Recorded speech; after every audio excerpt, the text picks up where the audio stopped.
V R Anoop, ഇതിപ്പോൾ എത്രത്തോളം സമ്മർദ്ദമുണ്ടായിരുന്നുവെന്ന് ആ കുടുംബത്തിൻ്റെ സാക്ഷ്യപ്പെടുത്തലുണ്ട്. നേരത്തെ അച്ഛൻ്റെ പ്രതികരണം നമ്മൾ കണ്ടതാണ്.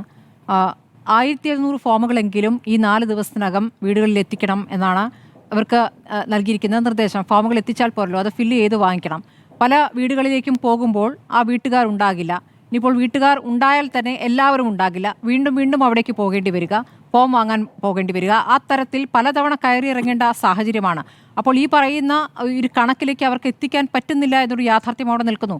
എത്രത്തോളം മനുഷ്യത്വരഹിതമായ നടപടികളിലേക്കാണ് ഇപ്പോൾ തെരഞ്ഞെടുപ്പ് കമ്മീഷൻ കടന്നിരിക്കുന്നത് അനൂപ്? മനുഷ്യത്വരഹിതമാണ് എന്നുള്ള കാര്യത്തിൽ ഒരു സംശയവുമില്ലല്ലോ. ഇതിലെ വോട്ടർ പട്ടിക പരിഷ്കരണത്തിലെ അപ്രായോഗികത വളരെ തുടക്കം മുതലേ ചൂണ്ടിക്കാണിക്കപ്പെട്ടതാണ്. എല്ലാ രാഷ്ട്രീയ പാർട്ടികളും BJP ഒഴിച്ച് ആദ്യ ഘട്ടം മുതൽ ഇത് കൃത്യമായി ഇത് എന്തുകൊണ്ടാണ് അപ്രായോഗികമാകുന്നത് എന്ന് ചൂണ്ടിക്കാണിച്ചിട്ടുണ്ട്. ഇതിൽ എഫക്റ്റഡ് ആകുന്നത് ആരൊക്കെയാണ്? ഇത് പ്രധാനമായും അന്ന് വോട്ടർമാരുമായി ബന്ധപ്പെട്ടുള്ള ആശങ്കകൾ പങ്കുവയ്ക്കപ്പെട്ടിട്ടുണ്ട്. അതിൻ്റെ കൂട്ടത്തിൽ തന്നെ അതുപോലെ തന്നെ പ്രധാനമാണല്ലോ ഇത് ചെയ്യുന്ന ഉദ്യോഗസ്ഥർ എന്ന് പറയുന്നത്.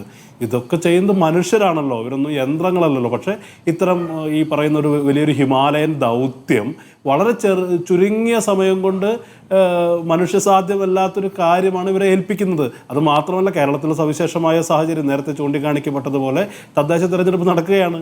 60% ആളുകൾ അതിൽ ഏർപ്പെട്ടിരിക്കുകയാണ്. അപ്പോൾ ഇരട്ടി ഭാരമാണ്.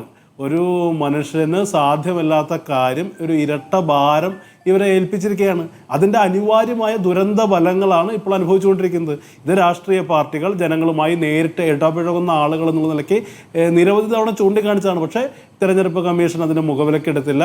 അതിൻ്റെ അനിവാര്യമായ പരിണിതിയാണ് ഇപ്പോൾ ഉണ്ടായിരിക്കുന്നത്. അത് മാത്രമല്ല, അത് ഈ സംഭവം എന്ന് പറയുന്നത് പ്രത്യേകിച്ച് ഇലക്ഷനുമായി ബന്ധപ്പെട്ട് വോട്ടർ പട്ടിക പരിഷ്കരണവുമായി ബന്ധപ്പെട്ട് പരിശോധിക്കേണ്ടതാണ്. അതിൻ്റെ കൂട്ടത്തിൽ സ്മൃതി, ഞാനൊരു കാര്യം കൂടി പങ്കുവയ്ക്കാൻ ആഗ്രഹിക്കുകയാണ്. പലപ്പോഴും IT മേഖലയുമായൊക്കെ ബന്ധപ്പെട്ടാണ് അമിത ജോലി ഭാരം, അതിൻ്റെ സമ്മർദ്ദം, അതൊക്കെ നമ്മൾ ചർച്ച ചെയ്യപ്പെട്ടുള്ളത്. പക്ഷേ ഇപ്പോൾ കേരളത്തിൽ നടക്കുന്നത് എന്താ? നിരന്തരമായി ഇത്തരം ആത്മഹത്യകൾ ഗവൺമെൻറ് ജോലിക്കാരുടെ ഇടയിൽ വ്യാപകമാകുന്നുണ്ട്.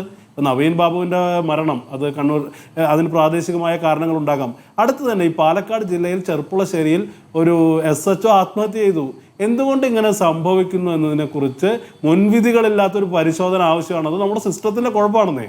ഈ സിസ്റ്റം കൈകാര്യം ചെയ്യുന്ന ആളുകൾ അല്ലെങ്കിൽ സിസ്റ്റത്തിൻ്റെ പുനഃപരിശോധന എന്തുകൊണ്ട് നിരന്തരം കേരളം പോലൊരു സംസ്ഥാനത്ത് ഇത്തരം കാര്യങ്ങൾ ആവർത്തിച്ചു വരുന്നു എന്നതുകൂടി ഇതിൻ്റെ പരിധിയിൽ പെടുത്തണം എന്നാണ് എനിക്ക് പറയാനുള്ളത്.